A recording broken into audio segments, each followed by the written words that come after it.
talked about creating some industries at VNRC. This is a little, or at Dana College. I don't know if this is the right environment to do that. It was workable at the other campus. We'd have to explore that. The physical plant, we're starting to get into the bread and butter. You know this guy. I'm John Bergman, Director of Real Estate Management for Terrace Real Estate Group, and we're excited to be a part of VNRC's program to help America's veterans. Terrace Real Estate Group was born January 1st of 2000 from Principal Financial Group's corporate and commercial real estate department. That institutional investment background gives us a unique understanding of commercial real estate, how to analyze situations and make good decisions. We have a philosophy at Terrace that supports that kind of decision making and teamwork. Our culture is one of open and honest communication with each other and with the people that we work with. Some of the services we provide are brokerage services. We're also able to provide investment development consulting. Most importantly, we have a department that works with energy and environmental sustainability. We understand how important our environment is, and we're able to help make good decisions about energy usage, lighting, electrical systems, heating, ventilating, and air conditioning equipment. We're able to look at buildings as though they are our own. That's how we understand real estate. That's our birth. That's how we work. We're able to make good analysis and make good decisions going forward that make sense for the buildings and for the people who use them. We're able to provide a full level of service of property and facilities management, ongoing repair and maintenance, major project identification, and find good, qualified service providers to help us deliver that work. Thank you very much for allowing us to be a part of this program. And they would do the remedial maintenance. We've talked about most of this stuff on here.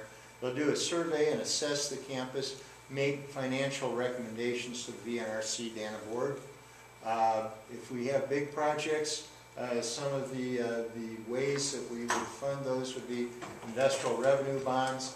VA has a capital program. It had about $26 million in it last year. We would apply for some of that. That's grant money.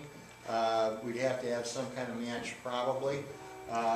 USDA Rural Economic Development bonds. We did get a letter when we were in Iowa saying that we could use this. We need 20% down to do that. But it is a guaranteed bank loan.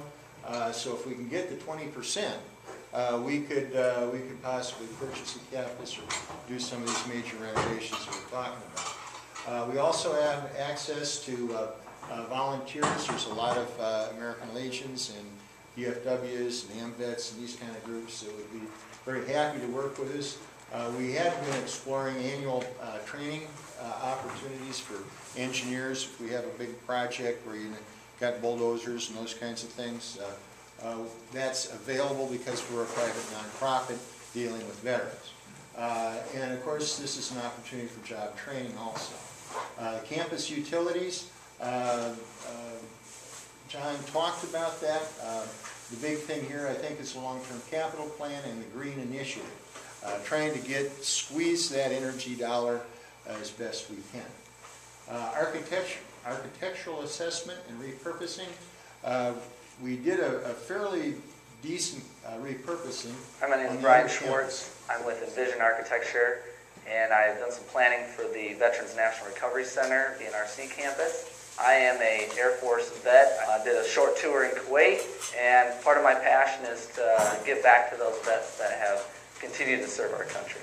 Envision is a 50-person firm. We're 2 locations, one office in Des Moines and one office in Waterloo, Iowa. We work primarily on healthcare and higher education. Here I have a small example of some of the work that we've done that I could showcase. This is the University of Northern Iowa campus in Cedar Falls.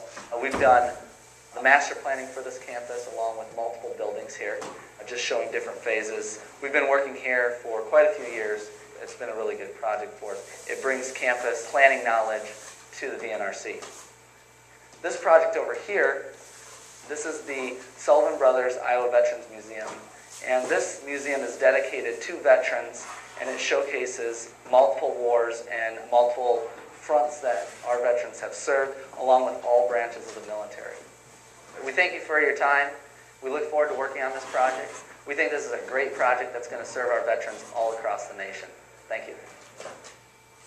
Brian has a pro bono engineer who could not be here, but we're meeting, I think it's on the middle of the month or towards the end of the month, and he has volunteered to come out here and look at the steam plant. So we're going to have at least some a little bit of review on that and see how big of a problem that is. Mobility assessment, as I said, some of these guys will need a little help with that. Sometimes economically, sometimes because they just need it. Hi, I'm J.P. Gollenbo, formerly with the Iowa DOT. Previous to that, I was in the 1st Air Cavalry and the 1st Field Forces in Artillery in Vietnam. We have a transportation plan to collaborate in the development of purchase and service arrangements with established transportation providers. We are going to develop the budget around flexibility, and we'll have a mission and vision statement for veteran mobility.